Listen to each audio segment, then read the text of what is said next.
What do you even do for this? That's exactly what you do. You just leave. Smartest characters I've seen all season. Oh, that's cool. It's like a mixture of Spider-Man meets Attack on Titan, like web swinging slash maneuver gear. Here we go. Here we go. That's hilarious, bro. Alright, remind us what Blue Lock Season 2 was supposed to look like. Get that soccer ball ready. So as many of you know, I don't really read manga. It's not really my cup of tea. But I went and read the corresponding chapters of Dandadan for this latest episode, and oh, absolutely, the anime cleared it. Not because the manga chapters were bad, but because this is how you adapt. This elevated it to such a degree that a musical art utilized music and visuals to such a degree that it absolutely cleared its source material, and you love to see it. You make sure you drop a like, show your support. Subscribe if you're new around here, and Patreon so we can catch my full live reactions. So the thing is like, when you get like really good fight scenes, right? Like people would be like, oh my god, like this matched the manga or surpass it, whatever. But the real reason this episode cooked as hard as it did, and it made me say, wow, my jaw's on the floor to such a degree that no amount of support's gonna pick it back up, is actually how they utilize music.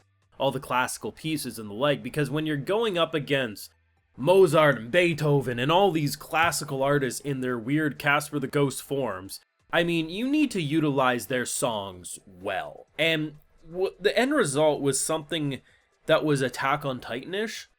Like at one point, where Spider-Man swinging like we have maneuver gear or Spider-Man's webs, it's both work, as we're going up against Titans and we're dealing with classical ghosts.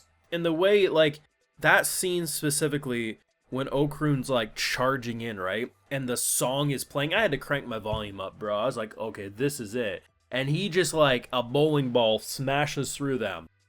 That was one of the most glorious things. I will go as far to say this is the single best fight we've ever had in Dandadan. And to be honest, next week could surpass it. I mean, we got Evil Eye versus Okrun. They're going to be throwing hands to a very large degree. But I think the reason this will stay my favorite episode and fight is because of the style. I love grayscale. I love it when you go into that black and white style and only a slight amount of color, like the idea that, you know, Acrobatic Silky, her pink hair, or Okrun's red on his mask. Like, you see a little bit of color, but for the most part, it's all in, like, black and white. I just think visually it's a very creative style, and I wish we saw more of it. So seeing an entire fight dedicated in that style, and there was one point where it looked like we were about to go into, like, a watercolor painting, like there was 3 different paintings, and I was like, okay, this is cool, and then they rip it away from me, and I say, you sick fucks. But it was just so beautiful because, like, the thing about anime, right, and adaptations, it is not about adapting things page for page. It's not about just taking the exact same dialogue, the exact same panels, and having the characters move. While that can work and it can be nice to see, at the end of the day, an adaptation's job is to utilize the elements they have to fit the medium that they're in. Something like a manga doesn't have voice acting, it doesn't have music, so it really needs to nail the art in with each panel to understand what's happening, and the dialogue needs to perfectly capture what it is. Or the author, the manga, has to be really good with facial character designs to get across emotions. With anime, you know, one thing that's really interesting, and it does annoy me a fair amount, is when people complain, oh, unlike in the manga or unlike in the light novel, character didn't say this thing so you don't understand what they mean. They'll be saying that in the same video where I said that's exactly how the character felt, because you don't need explicit dialogue sometimes to get across emotion. You have facial animation, you have directing, you have music, there's so many ways to convey stuff. So the idea that, you know, I haven't done this in a long time, but I compared, right? Like, I read the corresponding chapters, and to be honest, like, they did it. Like, they nailed what they needed to, but also it felt like they elevated. Like, that's the thing. They elevated everything that made this arc or these sets of chapters what it was. And, man, like, it's just a night... Like, the art in the manga is good. I'm not going to say otherwise, but me, man, like, the visual style of this episode... It cleared it. I'm sure there'll be some people who get mad, be like, don't you dare disrespect my manga. But at the end of the day, I'm not disrespecting it. I'm saying this is a team that took something that they were passionate about, that it wasn't just a random job they were doing, and they treated it with complete love and care, and this was the end result. Like, it was pure fire. It was amazing. And the fact that this entire episode, like, outside of that, it was like, hey, we're gonna screw over Gigi. We need to kill Evil Eye. I wanted to smack that unibrow right in the face. And, you know, our boy comes in afterwards and says, I'm gonna slap my dick on the table, I'm daddy. Like, this is what I've been saying for a little bit, is it's been giving me Witch Watch vibes, which, once again, I know some of you watch all my videos, some of you, this will be your first, so I have to explain it, so I apologize for bringing it up so much. In Witch Watch, character turns into werewolf, but basically is passive because the one guy's stronger than him.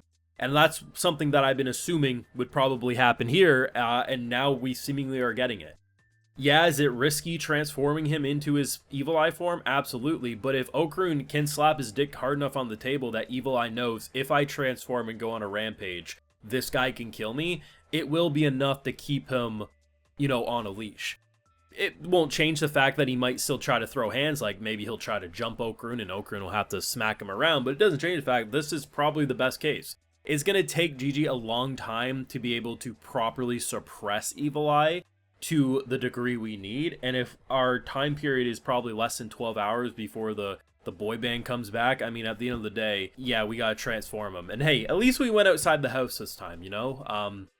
So there's that. I will say, though, it is nice to see that there was a bigger mistake than the passing of the soy sauce and transforming inside the home. Turbo Granny's an idiot. You are a little cat, and you know if you play music, they will be summoned. And she climbs down the piano and hits the key. The more I see, the more I think we should have left old Turbo Granny down in the wormhole. Sure, maybe we would have been one ball less, but one migraine less, that's for damn sure. Either way, I definitely think this was one of the greatest episodes of the show, and my personal favorite fight we've seen, because it hits the aesthetic style that just clicks with me.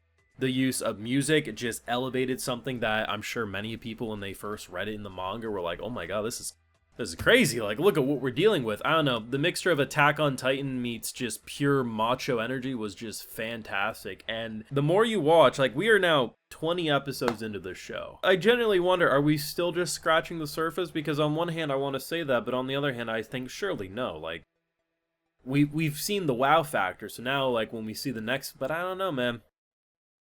I don't know, this show's, it's truly special, and as I've been highlighting in multiple videos, the character writing be top tier. This was an episode of just pure monkey brain fun energy, and I'm completely here for it, but I do admit the Okrun stuff at the end definitely flexes his characterization very well. Let me know what you thought down below. What did you think? Favorite moment, if you got any? As much as it infuriated me, her hitting the key on her way down was my favorite moment just because it pissed me off so much. Please let me know your feelings down below. Drop a like if you enjoyed, subscribe if you're new around here, and Patreon is, of course, where you catch my full live reactions and exclusives like, hey, I give video shoutouts to my patrons. Alright, so today we got Drift, Ukando Itsuhuzi, Linkhitsu 15, Gutter Snipe 1, Simul Crumb, Troy, Rikamatsu, Jeffo369, and we also have Game Senpai. So I appreciate the support, everyone. Please take care. You all have a good one.